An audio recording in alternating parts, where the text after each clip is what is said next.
Hello everyone.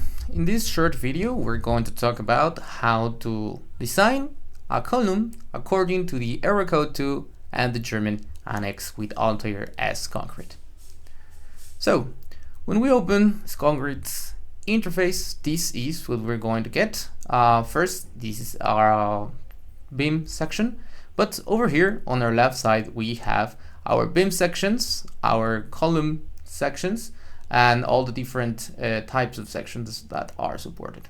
So for this specific case, we have, for example, here the walls, and we have the columns as well.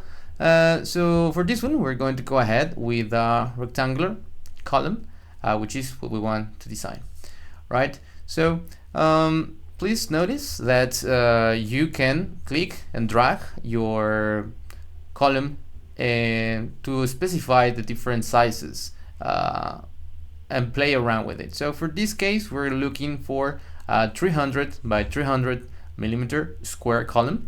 So we can click and drag this here and just have our column size correctly done.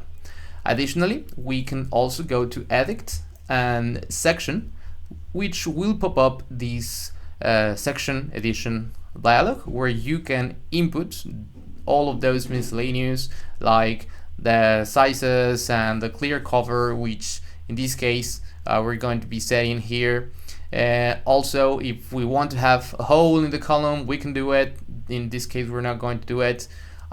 We are not going to have moment magnifications because our second order moments have already been considered from what we have.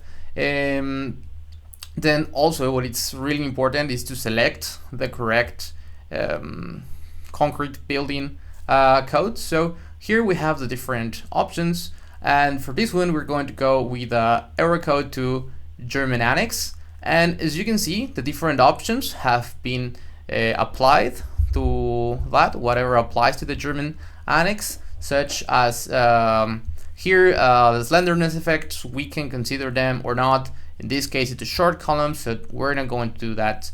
Now when it comes to the material properties, we're going to go ahead, and the code specifies 35 MPa concrete strength and 500 MPa reinforcement for both the main reinforcement and the stirrups, right? So we can also let S concrete calculate, estimate the rest of the material properties. We're going to tell yes, and as you can see, it has been updated according to the input that I added. Now I can also select a different bar type. So right now I have Canadian, but I can change to my European bar size or bar denomination. Once that I've done that, I can go ahead, click on OK, and as you can see, the column has been resized to the parameters that I inputted, and you can verify this in the different summary that we have over here. Next, it's about the loading. So we have the default S concrete loads for columns.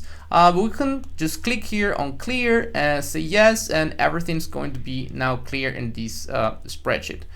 Now we want to input the loads that we have. So we're going to go ahead here with an actual negative of 1620, then some moment on the Y direction of 32.4, a moment on the Z direction of 38.5. That's going to be for our first load case. Then on the second load case, we're going to have the same type of actual negative load of 1620 and an MY moment of 51.4. Now, once that we've done that, we can just click here on OK, and as you can see, the utilization radios have been updated for the column section that we have. Now, also really important is to take a look at the reinforcement that it's been applied to the section. So we can click here and bring this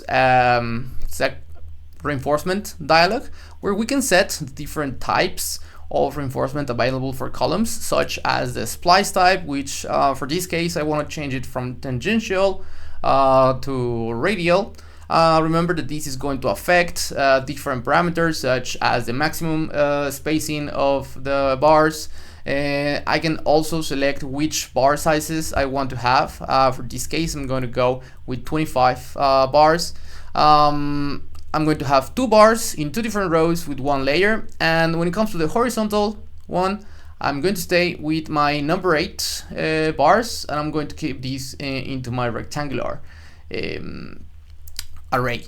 I click on OK, and you can see that everything has been applied like I did, and over here the utilization radios can be seen that we also have one warning. So we can go here to results, report, bring it over, and see that the utilization radios are here. Also the building codes that are being applied, such as the error code 2, in this case the German Annex that I am highlighting right now.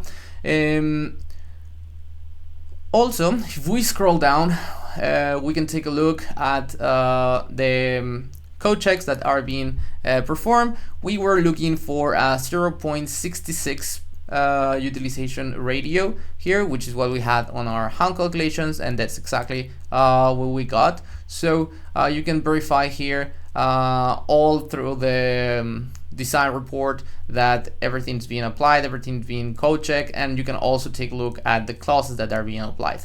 Now over here we have a summary of the messages. We know that we're now applying moment magnification or slenderness effects, which is what we were looking for because we applied it, right? So with that, you can see that now as concrete is possible to design columns and other concrete sections according to the German Annex of the error code 2. That's it for today. Thanks so much for watching, and I'll see you in the next one.